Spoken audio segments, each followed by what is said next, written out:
So the JetBlue bid was not really as bad as we thought. I mean, it could have been either or. So why did they lose out? Yeah, basically they lost out because Alaska Air was just willing to pay more, however many dollars more per share. Alaska Air is the whole reason this even got started. So back in November, when we were making our Thanksgiving plans, the CEO there, Tilden, I believe is his name, made the approach to Virgin America, and they had to listen because it was a very significant premium. So at that point, Virgin hired Evercore to shop themselves around. Really, the only other potential bidder was JetBlue. So they went back and forth, but it became pretty clear over the weekend that Alaska Air was willing to pay more. They're a bigger company. Their market cap's like 10 billion-ish versus 6.5 roughly for at JetBlue. Okay. So they had the wherewithal, and they really had the desire to do this because they've been unable to get more gates in New York. So at LaGuardia or at JFK or in D.C. they wanted gates there at Reagan, and Virgin America gives them access to that, and it also helps their cachet. Yes. I mean, Virgin.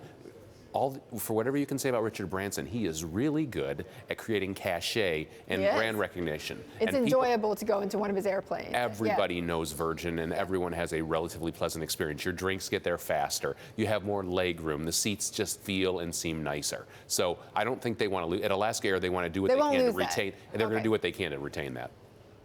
That's interesting, isn't it, Jeff? I mean, they're keeping the brand, the Alaska brand. They're keeping the Alaska name, but they're going to buy the right to use the Virgin brand. That's important, isn't it? It is. I mean, people here in New York, I've never flown an Alaska airline before, and I think most people who fly in and out of JFK or LaGuardia or fly in and out of the East Coast don't really recognize or don't really know Alaska Air. I mean, the big four players in the United States are Delta, Southwest, United, American. They've got 80% of the market share in this country.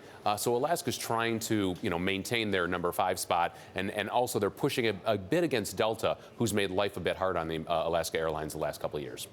Jeff, can they really compete with the big four? Can the Virgin Alaska combined entity compete with those four you just mentioned? I don't think they can actually compete with them, but they can try to cement themselves as I said, the number 5. And they've emphasized at Alaska Air that they want to be the preeminent West Coast flyer. So, they're going to have more, hopefully, they'll have more flights in and out of San Francisco, more flights in and out of Los Angeles. They're based up in Seattle. So they're going to do what they can to support or try to build up their reputation out on the West Coast. So what happens to JetBlue then here?